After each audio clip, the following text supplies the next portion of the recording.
Muy buenas tardes, doctora. Mi nombre es César Ángel Fierro Torres. Soy estudiante del doctorado en Administración en la materia de Seminario de Política y Legislación aquí en la Universidad IEXPRO. Y esta es la actividad de la semana uno, que es el video que abarque las unidades uno y 2 del plan de estudios de la materia. La unidad uno es Derecho Administrativo, Concepto, Contenidos y Fuentes. Dentro de los conceptos básicos que tenemos del derecho administrativo, tenemos que el concepto restringido y formal del derecho administrativo es todo el conjunto de normas que rigen el actuar del Ejecutivo y de la administración pública, mientras que el concepto amplio y estricto abarca, además de estas normas, toda la estructura en la que se lleva a cabo esta actividad administrativa y cómo se relaciona con los otros organismos de gobierno, pues el poder legislativo y el poder judicial, así como con la iniciativa privada y con la ciudadanía. Dentro del derecho administrativo tenemos distintas ramas que abarcan toda la administración pública federal, que es como tenemos aquí de ejemplos, que abarcan la cuestión económica, como el derecho aduanero, o las cuestiones sociales, como el derecho cultural, el derecho deportivo, y incluso cuestiones tecnológicas como el derecho urbanístico y el derecho de telecomunicaciones. Todas estas ramas requieren de un trabajo conjunto con especialistas de la materia. Dentro de las características del derecho administrativo es que este tiene un fin público. El derecho administrativo es público, sin que esto no signifique que tenga una relación y un trabajo coordinado con la iniciativa privada, eh, cuando comparten fines en común o cuando el Estado requiere regular la actividad de la iniciativa privada. El derecho administrativo tiene un enfoque jurídico principalmente, es decir, que se rige a partir de leyes y de normas. Se dice que además de normas, es ciencia el derecho administrativo porque está sustentado en toda una teoría que se ha construido del derecho a partir de diferentes corrientes filosóficas y que se remontan desde la filosofía griega y el derecho romano. Y se dice también, por lo que hablábamos de las ramas, que el derecho administrativo es interdisciplinario porque se relaciona con diversas ciencias, tanto sociales como ciencias exactas, para la ejecución de, para su correcta ejecución.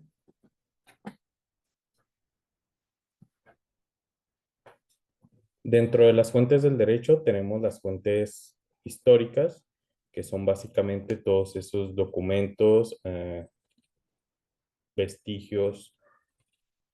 vestigios, objetos históricos, declaraciones del pasado que impactaron en su momento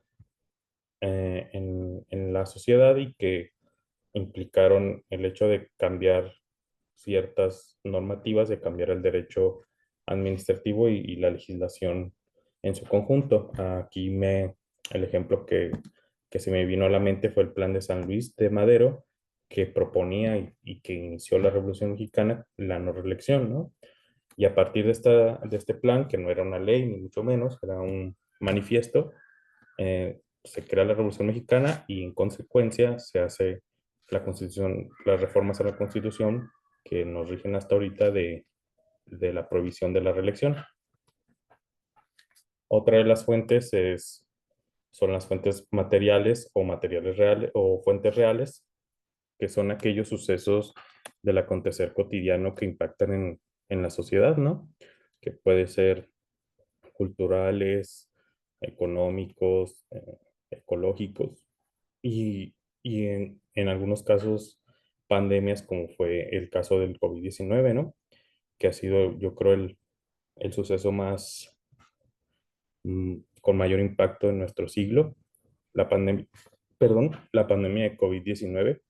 y que implicó toda una serie de cambios en la administración pública, una tendencia ya hacia el uso de las nuevas tecnologías para muchos trámites, o incluso en este caso la cuestión educativa también se ha visto muy reformada a partir de este suceso que trascendió y que tuvo un impacto en la sociedad, que fue la pandemia. Y tenemos también las fuentes formales, que son todas las leyes, básicamente las constituciones, leyes que se han dado a lo largo del tiempo. Dentro de estas fuentes formales, o también conocidas directas, tenemos toda una jerarquía. Aquí solo pongo una parte que va desde los convenios entre las distintas instituciones hasta la Constitución Política de los Estados Unidos Mexicanos, por encima de todo. Simplemente está debajo de la Constitución los tratados internacionales, que ahí ha habido un debate en cuestión de los derechos humanos que se pactan en los tratados internacionales, que sí la Suprema Corte ha considerado que los derechos humanos sí están igual o por encima de la Constitución política. En algunos casos, estas fuentes directas son incapaces de resolver uh, o, de, o de resolver inconformidades en situaciones específicas, y entonces se recurre a fuentes que se les conoce como interpretativas, es decir, recurrir a estas fuentes para poder interpretar la ley y saber cómo actuar, que se basan, tenemos aquí la doctrina, que es como, como el derecho administrativo es ciencia, entonces tenemos toda una serie de teorías, postulados y creencias, digámosle, universales, que conforman la doctrina a partir de los expertos y de los teóricos del derecho, ¿no? Que se remonta hasta el derecho romano. La otra parte es la jurisprudencia, que es básicamente cuando hay un conflicto, se recurre al Poder Judicial para que éste analice el caso y dé la correcta interpretación de la ley que debe aplicarse en casos particulares. Tenemos también las supletorias, las fuentes supletorias, que es en el caso cuando no hay una ley o una norma para resolver o para hacer un actuar, entonces se acude a ellas como a suplir, y tenemos pues, la más informal, que es la costumbre, que en algunos casos se aplica sobre todo en los pueblos indígenas, donde las leyes no se aplican a su contexto social, entonces se ha optado por avalar y aceptar como el uso y las costumbres para la actividad administrativa en esos sectores. Y a veces se recurre a otras ramas del derecho para poder ayudar al derecho administrativo a saber qué actuar, como a veces el derecho mercantil para fijar tasas de precios y demás. Luego ahora pasamos a la unidad 2, que es la administración especializada, que básicamente es la administración pública, ¿no? La administración pública es la ejecución del derecho administrativo, el actuar del derecho administrativo, y cuyo fin, al igual que cualquier administración en general, es conservar y cuidar una serie de bienes y recursos. En el caso de la administración pública, es cuidar los bienes de la nación, y que se rige por una ley orgánica que nos dice que el Poder Ejecutivo, que, que controla la administración pública, que está a cargo del presidente, y que a su vez delega en secretarías, y que estas secretarías se apoyan de subsecretarios técnicos especializados en las áreas que están, en las que están al mando. Y básicamente nos dice esta ley cómo se organiza, cuál es la jerarquía en la que se estructura la administración pública, que básicamente recae en el Poder Ejecutivo. A lo largo de la historia reciente del país hemos tenido dos enfoques principales de administración pública,